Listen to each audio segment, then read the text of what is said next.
You guys are probably wondering what's up with the beanie. Well, this is my lucky beanie, and I never take my snowboard anywhere without my lucky beanie.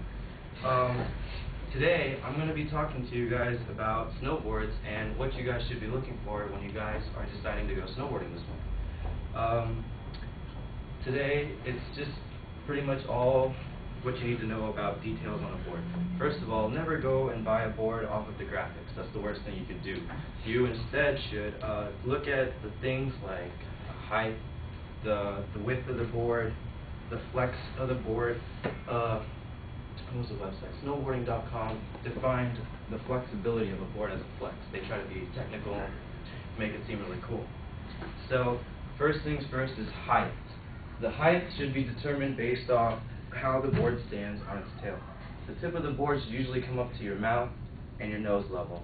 Usually, different styles of ridings will determine how the board length will be.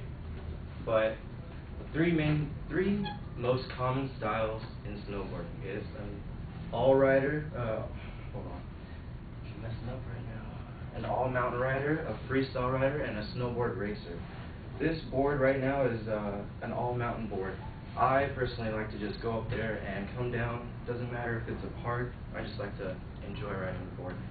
A freestyle rider is someone who spends time in parks doing aerial tricks, jumps, rails, things like that.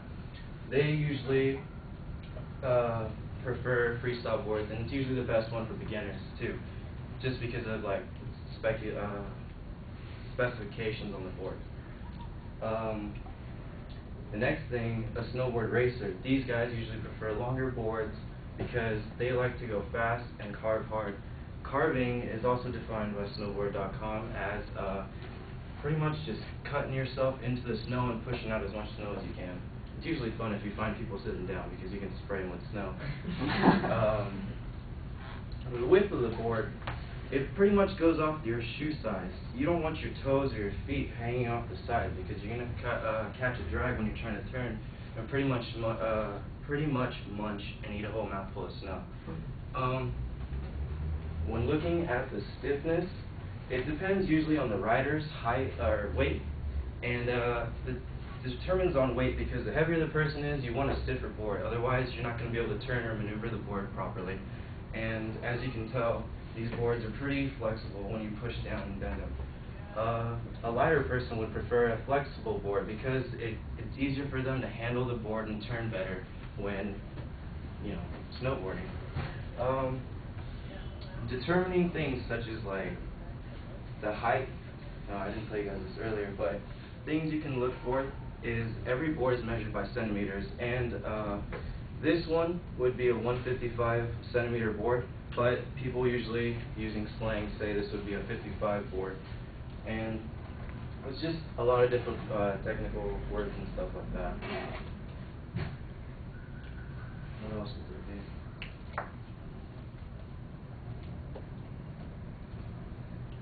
I guess that's it.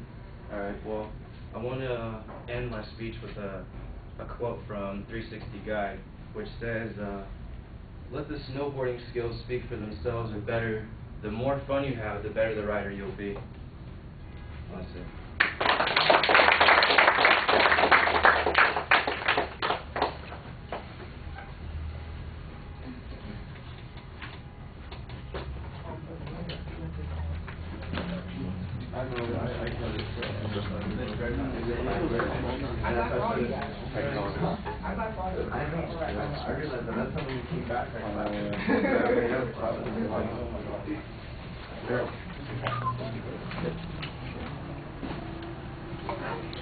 All right, Amanda, what did you think? I learned a lot about the board, which is good because I wanted to go snowboarding this winter. But I thought that speech wasn't as organized as it could have been with the 3 different types of races that you explained. And you could have lost the gum. All I heard was, yeah. So, yeah. And the thesis wasn't like clearly stated. I got lost like in seeing what you were really going to talk about, either the board or the racers. I don't know which one it was going to be on. And you kept saying, and yeah, a lot of technical stuff, and yeah, you could have explained it to us, because we always said that's just technical stuff, so yeah. And that was it. All right. Thank you for mentioning the gum. Because when I mention it, I sound like a grumpy old man, and it's nice that somebody else notices it too. Yeah, lose the gum when you guys are giving speeches. We're going to talk about this more when we get to the delivery things, but there are just certain things that you have a lot of control over. You want to give the best impression possible, and that's an easy thing to fix. I like the hat reference, and I like the kind of way that you sort of started the speech off. I know what the topic's going to be because you got the visual up there and you seem like you're going to be enthusiastic in talking about it. The thesis is a little broad. It sounds like it's going to cover a lot of territory, and some focus. You've got a good idea here about helping us select an appropriate snowboard for when we decide that we're going to get involved in that. I think that's a good focus for the speech. But then you just kind of go off on all of these things about technical details about the snowboards without, okay, well, I know nothing about snowboarding. If I was getting out there for the first time, how tall should the snowboard be for me? You mentioned, you want a lot of flexibility if you're a lighter person. Well, you know what? I don't fit in that category. So give me some more information on those kinds of things. I just didn't think like you kind of followed through on what your setup was, and instead you got involved in just some descriptive things, which were not bad. They could be part of the speech, but I don't think that they fit what it was that you sounded like you were going for. I got to agree with Amanda about the organization thing. There's no preview in the speech. I can see that there's some topical separation of ideas, but there's no particular reason why they're in the order in which they're being presented. And your transitions mostly consist of, well, what else? And so it doesn't sound like it's very well planned, and you need to do a lot more planning on that. You made a reference to a lot of terminology. You had one attempt where you tried to define that terminology and use a source citation. Otherwise, it's mostly your own knowledge on this, which is not a bad thing to have in the speech, but it should be a supplement in addition to the other material that's going on there. There are people who are into this field. They write about it.